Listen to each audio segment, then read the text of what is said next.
ماذا يصنع الإنسان حتى يتفاعل؟ أول خطوة وأهمها أن تعرف ربك.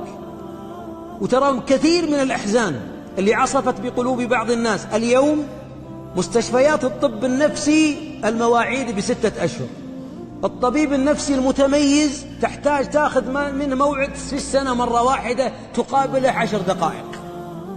ومعظم من يجلس أمام الطبيب النفسي يتحدث عن الخوف، خايف من بكرة، ويتألم من أمس، ومضيع اليوم، الله يغفر له. حزين على ما فات، وخائف مما سيأتي، ويتحدث عن بعض الآلام التي ما استطاع أن يخرج منها.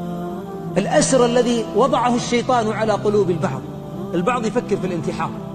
والله إن بعض أهل الإيمان يفكرون في الانتحار وعندهم مراحل متقدمة من الاكتئاب.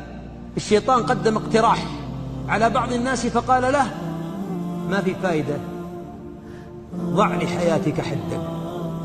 فذهب المسكين ليشرق نفسه، أو يرمي نفسه من شاهق، أو يصعد جبلا ويتردى من فوقه، أو يأكل علاج، أو يشرب مواد منظفة.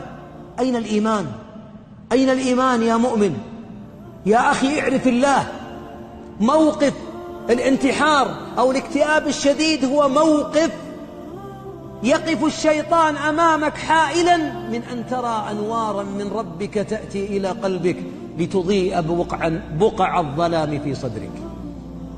إن معرفة الله تجعل أنينك كفارة، آلامك كفارة، يجعلك تقول الحمد لله من شغاف قلبك، وربي قد جعل الآلام في حياتك لأنه يحبك. ما ارتضى الله لبعض عباده أن تكون الدنيا دار الجزاء لهم، لا وربي، هناك على أرائك الجنة هناك تنتهي الآلام. أراد الله لك أن يكون حقك عليه، فإذا كان حقك على الله فأنت عبده. وما ارتضى الله لعبد أحب أن تكون الدنيا دار الجزاء له، دار الجزاء للعباد الأتقياء، جنات النعيم. وتأمل في حياة الأنبياء، آلام، تعب. قال الله لنبيه: فاصبر كما صبر أولو العزم من الرسل. ما طابت لمحمد صلى الله عليه وسلم مع أنه مطمئن: إنا أعطيناك الكوثر، ألم نشرح لك صدرك، ورفعنا لك ذكرك، ألم يجدك يتيما فآوى. آيات تعزيه، لكن ما عنده زائد عن جميع أبناء محمد عليه الصلاة والسلام سبقوه إلا فاطمة لحقت به بعد 6 أشهر. عليه الصلاة والسلام جاع، شج رأسه، كسرت رباعيته، دمعت عينه، آلام على جثة عمه، ومع ذلك كله إن موعدكم الجنة. لذلك عدم معرفة الله أكبر سبب من أسباب أن يصل إلى قلبك بقع النور والأمل والتفاؤل. اعرف ربك، اعرفه بتدبر كلامه، اعرفه بأسمائه وصفاته، اقرأ في كتابه متدبرا. قل يا رب وأن تستشعر الثلث الأخير من الليل: يا رب، ولا يسمعك أحد.